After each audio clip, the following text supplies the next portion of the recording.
And just bring you up to speed a little bit about where we are. Joshua and the children of Israel have moved into Canaan land now, and as they moved into Canaan land, they have taken over Jericho through a miracle. They've taken over Ai through a stratagem, and now they've probably been 9 to 12 months, and they haven't been doing a lot. They've kind of been, they've made a league with the Gibeonites, so they've kind of moved into central Israel and have moved up on the east side of the mountains. And what that basically means is they still have some conquest to take care of on the south. They still have conquest to take care of on the north. And as they're trying to settle in a little bit, the children of Israel are getting a little antsy, I would imagine. What are we doing? When are we going to move forward? What's the plan? How's it going? Joshua, are you getting scared? We got some pretty formidable foes out there. Or you lost touch with God? All those questions are starting to take place in the children of Israel. And Joshua, their leader, is just being patient. Can you imagine that? Waiting on God. And that's something that you and I typically don't do very well. When you start looking at how people grow in Christ, one of the things that they have to do is they have to be patient. And that's not just being patient at the drive-up window at Chick-fil-A. That patience is really waiting on the full development of God's plan in your life before you move forward and embrace it. Many of us just jump out there and we go wide open and we're trying to do things for God, and it might not even be what God's called you to do. You might just be doing something, and although God's pleased with the fact you're trying to do something for Him, it may not be His perfect will. But what you're seeing with Joshua is he's waiting. He's waiting on God to move his heart to do the next thing. Even though he's in the middle of a war, he's still waiting. Now, all the children of Israel don't necessarily agree with that. So we're going to pick up in verse 10 because something's getting ready to start happening. Chapter 10, verse 1. Now it came to pass when Adonizedek, king of Jerusalem, had heard how Joshua had taken Ai and had utterly destroyed it, as he had done to Jericho and her king, so he had done to Ai and her king, and how the inhabitants of Gibeon had made peace with Israel and were among them, that they feared greatly. Fear is a big motivator. They feared greatly because of Gibeon was a great city, as one of the royal cities, and because it was greater than Ai, and all the men thereof were mighty.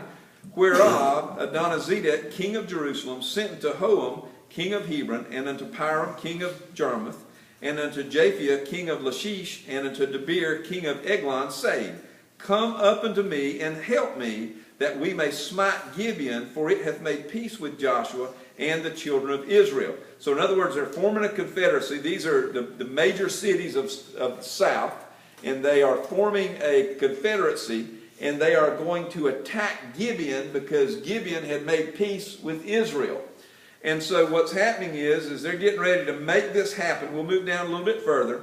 Verse 6, And the men of Gibeon sent unto Joshua to the camp to Gilgal, saying, Slack not thy hand from thy servants. Come up to us quickly, and save us, and help us. For all the kings of the Amorites that dwell in the mountains are gathered together against us. I'm going to stop right there. We'll see how far we get with this. But notice that something has happened here. Gibeon was at one time a part of the Canaanite leagues. They were a city just like these other cities, and they were friends. Their kings had political alliances. They had economic alliances. They were all tied together. And as they're all tied together, the Gibeonites began to fear God and fear the Israelites. And as they began to fear God, they said, you know what? We're going to move in and do something different. We don't want to be destroyed. And they did something tricky, which we talked about in here. They made a league with the Israelites. But in doing that, it saved them and their people. But notice that now that they're the servants of the children of Israel, but they're also proselytes of Israel, they're serving God now, their friends have turned on them. So here's what I want to talk to us a little bit about. You and I, as disciples of Jesus, we need to constantly be in the change mode. We need to be growing and becoming more Christ-like. And what that means is the old character that we have in us, the things that we like, our value system, the things that we like to do, the things we like to say, the things we like to watch, all these kinds of things, how we handle relationships, how we handle stress in our life, all of those things, when we begin to incorporate Christ in us and He begins to live through us, all of those things begin to change. Now what's going to happen is that your world that you have been living in is not going to necessarily like the change.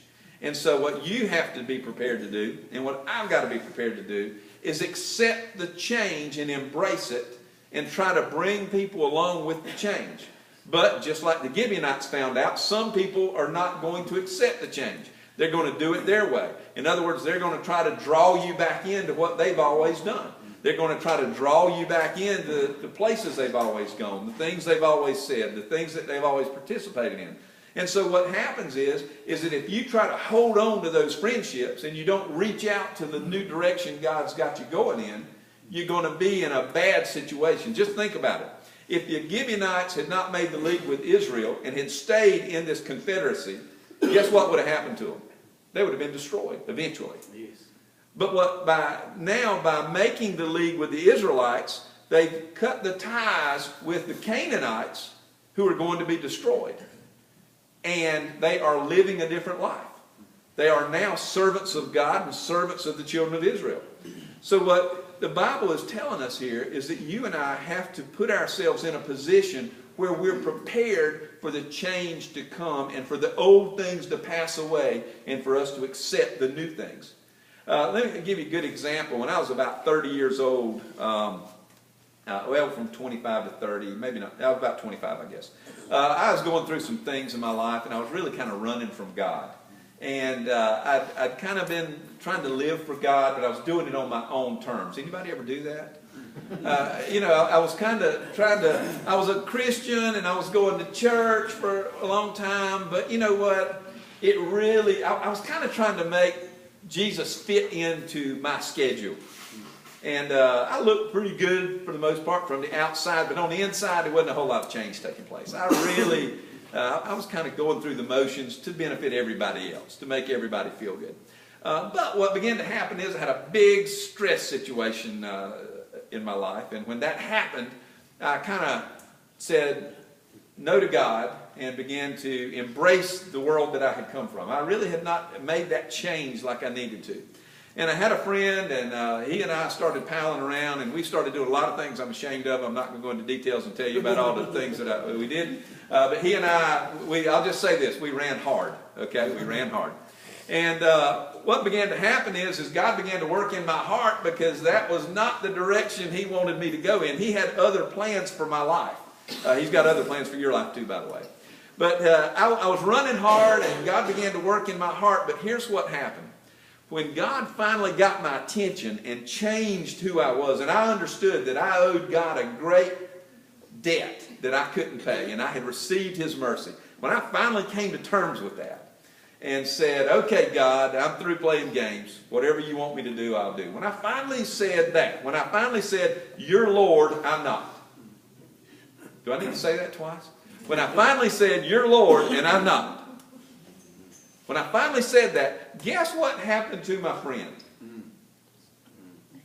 When I started sharing with what God was doing in my life, guess what happened to my friend?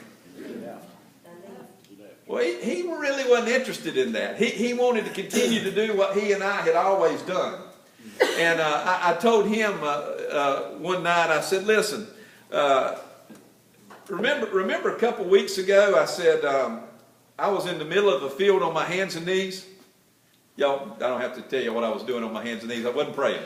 Okay? I was on my hands and knees in the middle of the night, and your headlights were on me. I said, do you remember that? He said, yeah. I said, is that any kind of life? Is that the kind of life I want to live and the kind of life you want to live? And he said, I was in the car. I was fine. So the point that I'm making is that he didn't want to give up that life. But I gave it up. But guess what we had to do? I had to give up the friend. Now, we're still friends if I see him or, we would speak. But guess what? We didn't hang out together anymore. I didn't go to the same places he went to. I didn't do the same things he did. I didn't think like he did. I didn't talk like he did. I didn't stay up all night like he was doing. You know what I mean? I just wasn't going to do it anymore. So the point is that when you and I begin to really allow God to lead our lives, our old life is going to have to stay behind. You are not going to be able to bring it with you and do the things that you've always done Because that's not who God is. That's not a part of that. And here's the thing. The enemy is going to come against you. Your friends are going to, not necessarily intentionally to harm you, but the world system that they are bringing with them is going to be a problem for you because that's not of God. See, the value system that they're trying to share with you and ask you to be a part of is not going to be pleasing to God. Because they're going to want you to watch things. They're going to want you to do things. They're going to want you to say things. That's just the way it is. If they're not trying to serve God, guess what? They're serving the world. They're serving the devil. And when that's the case, the two worlds don't mix very well. So what you've got to understand is when you begin to let God make that change in your life, you have got to be prepared to be attacked. And when you're attacked, you can't give up and give in. See, the Gibeonites could have said, okay, here comes all these kings. They're coming against us. This big army's coming against us. We need to throw up the white flag and we need to say, okay, we're Canaanites. But that's not what they did. What they did is they went to Joshua and said, you need to come help us. You need to save us. Well, here's what happens with us. When our world collides with who we were and who we want to be, when it collides, what we've got to do is we've got to reach out in the right direction. We don't wave the white flag and go back to the world system. What we've got to do is we've got to reach out to God. We've got to call on Jesus and say, I need your help. Help me in this situation. And He is faithful and He will help. Call on the people of God and they will help. Now, I'm not saying that every person out there that says I'm a Christian is going to be the one that's going to help you. That's not always going to be the case. But I'm talking about people that you know to be the real deal. Y'all know who that is. Y'all know when you look at people in their lives, you know what the real deal is. You know, they're people of strength. They're people who aren't afraid to talk about God. They're people who are spiritually sensitive. Does that make sense? Do you know a lot of, think about this. I know a lot of Christians who never talk about the Lord. Don't y'all? Think about it. A lot of people who go to church and you never really hear them talk about the Lord. They go through a whole day or they go through a whole week and you never hear them talk about anything of God. Well, guess what? If it's not on their heart and mind, it might not be in their heart. Yeah, that's right. So the point is that when you're reaching out for help to people, go to people who are spiritually sensitive. Go to people that you know that are talking about God and who have shown strength and you've seen them weather storms and resist temptations. That's the people that you reach out. Ask God to direct you to those people. And when you do, guess what? God's going to be faithful. He's going to bring those people that you need into your life to help you weather that storm that's coming your way. Does that make sense to everybody? Yes. Yes. Y'all looking at me like, oh boy, where did he come up with that? Here's what happens. I'm going to go a little bit forward in this story here because I got just a minute. What happens is Joshua does not hesitate. I'll give you a good example here. How many people have asked you to pray and you said, okay, I'll pray for you, and you never do? Think about that. Think about it. Now, here's the difference in somebody who's going to be spiritually sensitive. They call and they say, hey, I got a problem in my life. Will you pray for me? And you say, I'll do it right now. And while they're on the phone, or while they're in your presence, or whether they Facebooked you or whatever it is, Ryan had a situation, his son, yesterday. He sent out, hey, I need my friends to pray for me. Well, guess what? I'm not sure. I don't know how many people prayed. But I know that there's some people that as soon as they saw it said, Lord, I don't know the circumstance or the situation. I just know he's in the ER with his son. Please minister. Please help. Whatever you can do with the doctors, God, intervene. He needs help. Calm his nerves. You just immediately start praying. The point is, those are the kind of people that God's going to send your way when you pray and say, God, will you send those people to me? I need help. He's going to send you to people who are spiritually sensitive. You know who they are. And when they come to your aid, embrace it. The Gibeonites sent out a message to Joshua and said, we're under attack. We need your help. Joshua and the men of Israel, guess what they did? all night long, 20 miles, 3,300 feet elevation change, 20-mile march all night long. Didn't even hesitate. As soon as they said, we're under attack. Now these were people who God had told them before to kill. But because they had made a league and a vow, now they said, listen, one law applies to all of us now. You're a Christian in our terms today. You're a Christian. You're a child of God. We're brothers and sisters in Christ. So if you're under attack, we're under attack. That's the way he looked at it. And so he immediately came to his defense. And the army of Israel came against the kings. But see, God had all that worked out.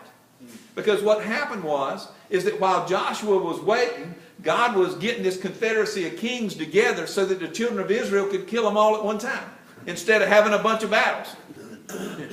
So God was creating an efficiency for the army of Israel, and they were murmuring and complaining the whole time. Here's the thing. God is working in your life.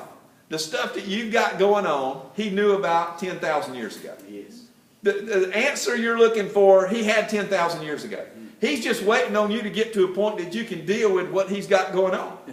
That's just like with me in this ministry. One of the things that happened with me in this ministry is I kept thinking, God, you want me to do this, you want me to do that. And I was moving in all kinds of directions, and it just didn't seem to go anywhere. And I was getting so frustrated because I felt like something was on my heart, but he never really revealed what it was. But guess what? The day that they said, Richard, you don't have a job anymore, it's like a light came on.